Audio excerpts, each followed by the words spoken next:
Good morning, everyone. Welcome back to Dreamweaver Does Plants, Herbs, and Essential Oils. It is about 11:45,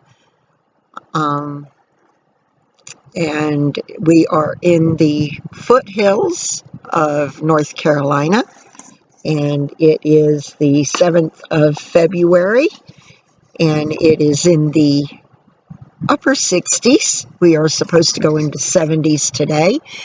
And I had promised some friends that when I got my herb seeds in, I would do an unveiling video, I guess you could call it, of what I was going to be planting. And so I hadn't really felt the best here lately, and today is such a beautiful day. The skies are blue with a few puffy clouds, and the weather's gorgeous, and I just had to get outside, so I thought I'll bring my laptop out and my plant seeds and the descriptions from the vendor that I bought them from, and unveil them to you. And the vendor that I got these from, I'll do another one from the other vendor that I got them from, the other vendor.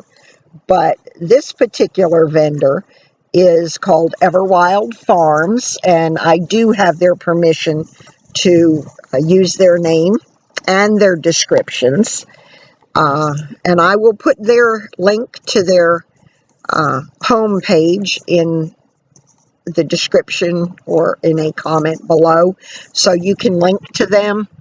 My husband and I have both bought from them previously, and we've had great luck, and I really like the way they package their seeds.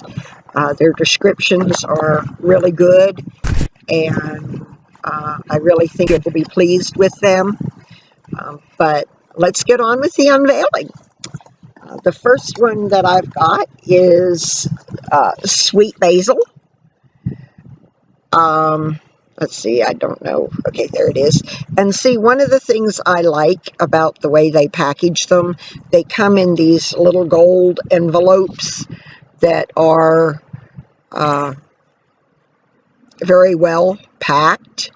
It says the seeds in this gold vault packet will be viable 3 times longer than seeds kept in paper or plastic. And these are GMO free. And so their description of their sweet basil says sweet basil is one of the most popular herbs, being very versatile and delicious in many different dishes. Use the herbs fresh or dried, grow them indoors or out in full sun. It is native to India and ancient Persia. Basil has a long history as one of the most revered of herbs.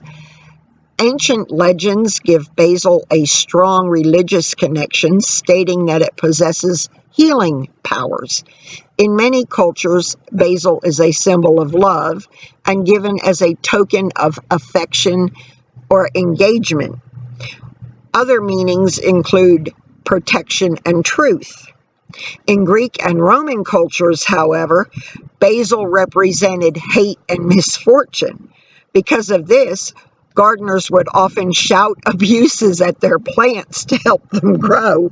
Well, I've always been told you talk to your plants, but I've never heard of shouting abuses at them. It seems that no one could agree on the properties of basil, with divided opinions on whether it had medical benefits or whether it contained poison. Since English royalty preferred basil and used it for both culinary and cosmetic purposes, chefs sometimes call it the king of herbs. In addition to being popular with the ruling class, basil was commonly used throughout England and loved for its scent. Many people included it in their gardens, added it to their bouquets, and used it to freshen the air in their houses. Medicinally, Oil of basil is often used in treatments as diverse as depression and anxiety, the common cold, a cough or sore throat, or insect bites and stings. Medicinal doses of basil are unsafe for pregnant women, though culinary uses are fine. These seeds are non-genetically modified organisms and are also free from neonicotinoids. They are packaged in the superb gold mylar zip packaging, which gives the seeds the best storage possible and allows you to reseal the bag for later use. The artwork and labels on the packet are loaded with information. Many people comment that it is the most beautiful packet they have ever seen. And it says, if you have never tried out our seeds before, this is your chance to experience something special. And truthfully, I have never seen a packet like this. They are the first company I've ever seen that came out with a packet like this. So last year, when my husband ordered some seeds from them, was the first time I had ever seen anything from them in one of these gold vault packages, and I was really impressed. Okay, the next one we've got is lemon balm. And their description for that says strongly lemon scented. Lemon balm is a popular ingredient of herbal teas and potpourris. Let's see here. There you go. There's the lemon balm. Fresh leaves give a nice lemon flavor to salads, soups, sauces, and meats. Lemon balm is also valued for its medicinal properties, used to treat colds, flu, indigestion, etc. It is a perennial that grows up to 30 inches tall and produces insignificant pale yellow flowers in summer. It should be mulched to protect the plant in harsh climates. It's attractive to bees, butterflies, and or birds, and I love that about lemon balm. Now, lemon balm, it doesn't matter where I've ever lived that I've planted it. I've always planted it in a container for this next reason. It may be invasive. One time, the very first time I ever planted lemon balm, I made the mistake of putting it in the ground. Had a hard time controlling it. So after that, I always plant it in a container because I want to kind of control it, but I love lemon balm. It's also called Melissa. You deadhead, if you want to prevent it from self-sowing, deadhead it. Lemon balm was most likely introduced to Spain by the Moors in the 7th century.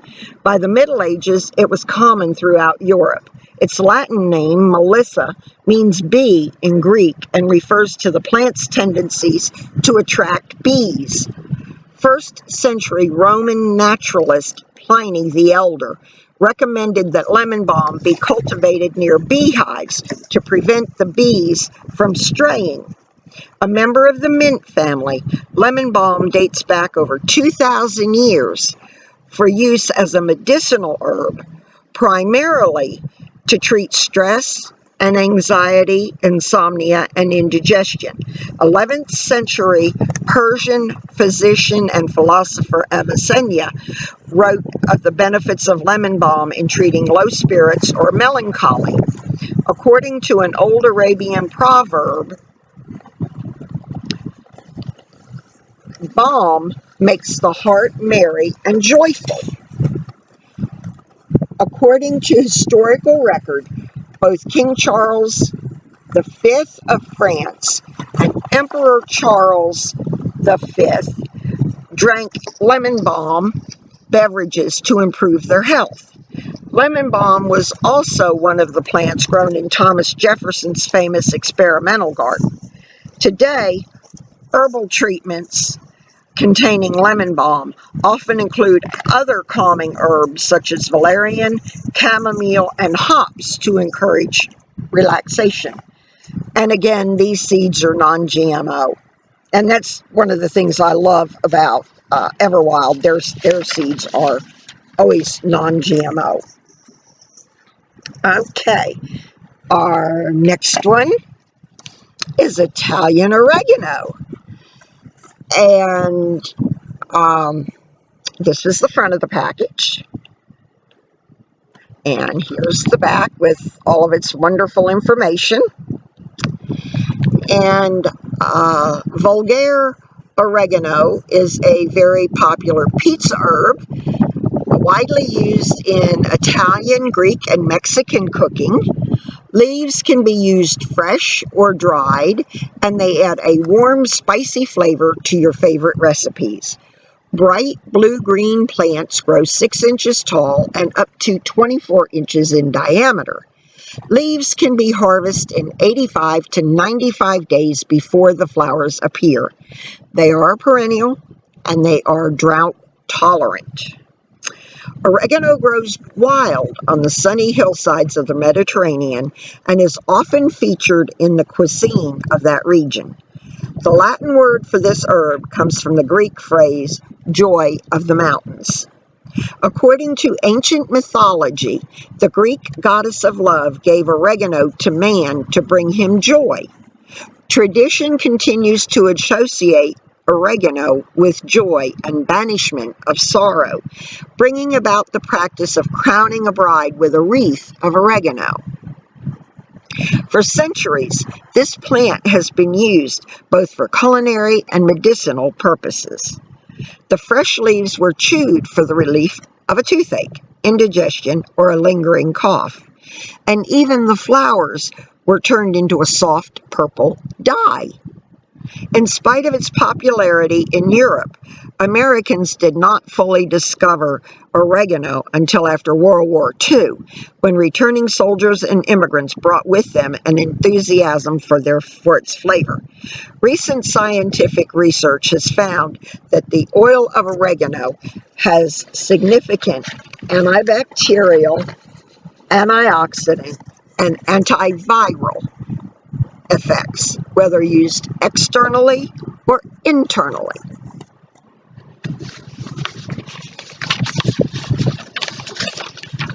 And all of my herbs this year are going to be planted in containers because I want them all up close to my house where I can just walk out and pick them to be able to use them in my cooking rather than having to walk all the way out here to the garden.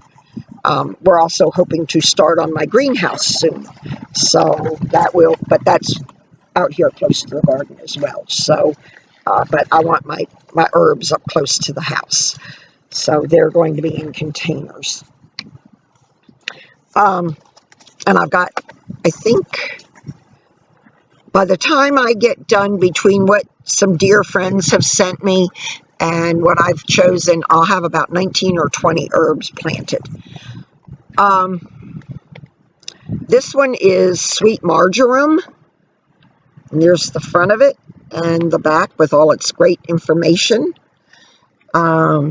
This perennial is usually grown as an annual and has a lovely sweet aroma and a mild oregano flavor. Attractive plants make a great addition to the garden. Small gray-green leaves are picked before the flowers appear, and they can be used fresh to flavor foods. Marjoram also retains its flavor when dried. Plants grow up to 24 inches tall. It is attractive to bees and butterflies, and it has average water needs. Marjoram can be found in the earliest records of herbs and medicines, being valued for its antiseptic properties and its warming, relaxing effects. It treats anxiety, insomnia, tension, and poor digestion. In the herbal and that is spelled Herball, published in 1597, Gerard recommends marjoram for those, quote, given over to much sighing, unquote. Its Latin name is derived from Greek words that mean joy of the mountains. According to Roman legend, the goddess of love, Venus, gave marjoram its scent to remind mortals of her beauty. This herb is said to bring happiness and warmth and banish sorrow, being traditionally used at both weddings and funerals. It also makes an excellent shrub and was planted in English knot gardens and mazes. Its culinary use dates from the 1300s in Italy and Spain, and it became a well-known herb in all of Europe by the Middle Ages. Though marjoram has been known in America since the colonial times, its common use began after World War II, when soldiers returned with a taste for food in the Italian style. Today, marjoram is used extensively in Greek and Mediterranean cuisine. So again, sweet marjoram.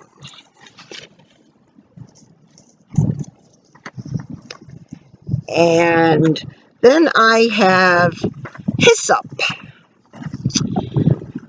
And this is for medicinal purposes that I'm growing this one.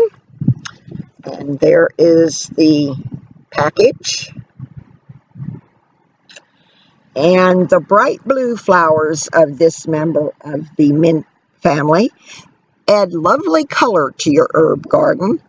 Leaves may be brewed into a tea with soothing and medicinal properties for colds, flu, sore throat, bruises, and burns. It's a perennial.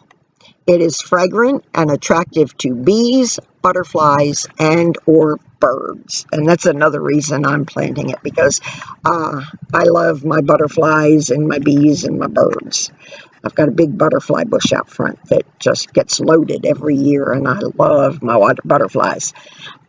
Hyssop is a native of Southern Europe and the Mediterranean. Historians cannot be sure if it is the same hyssop referred to in the Bible, but it has a long history of being a symbol of purification.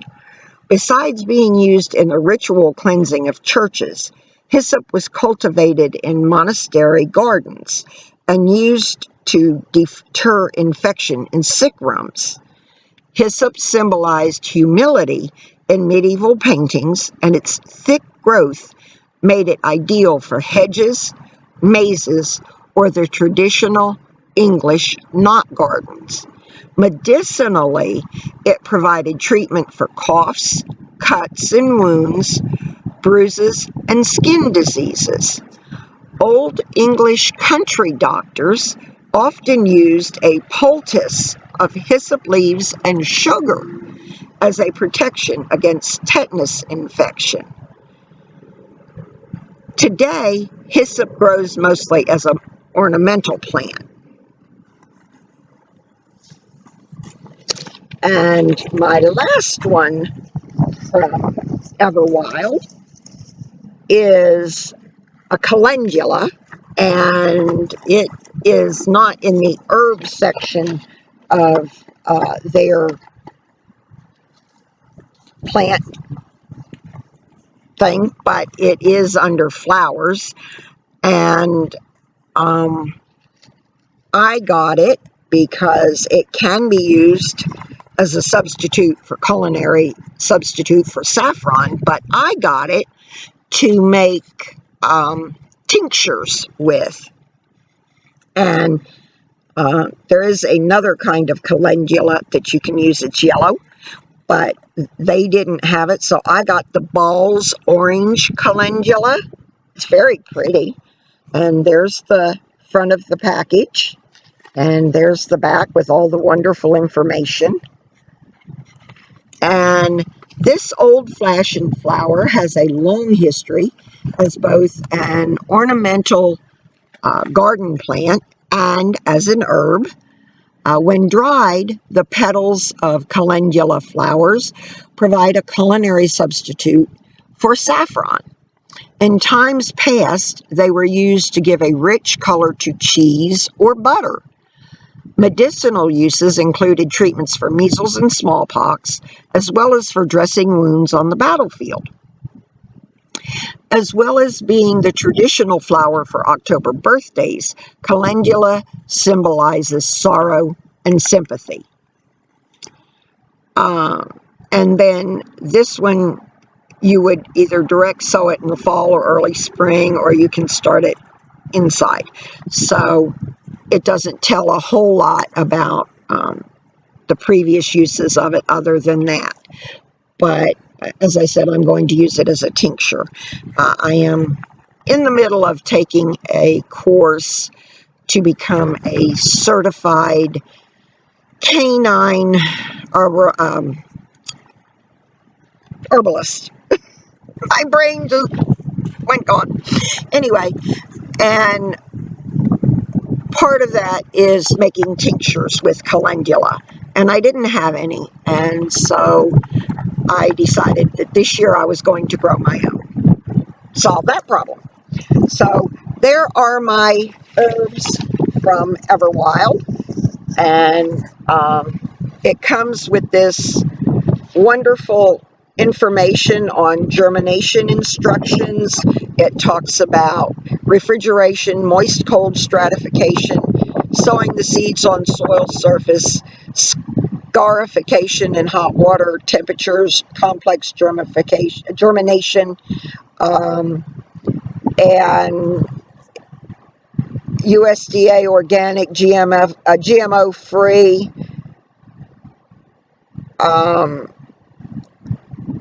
and they've got a lot of information on here about their packet design. And so they are on Facebook, and they send out a monthly newsletter with information on it. I got mine with February gardening tips. Just really great. And as I said, I will put a link to their homepage, and their name again is Everwilde Farms. Thank you so much, Everwilde, for wonderful seeds. And by the way, I have wonderful news, and thank you so much, my subscribers. I have hit 100 subscribers, over 100 subscribers. I thank you so much for that. I am just a very tiny channel and pretty much getting started, and I do appreciate and love each and every one of you, and I wish you a blessed and wonderful day. Bye.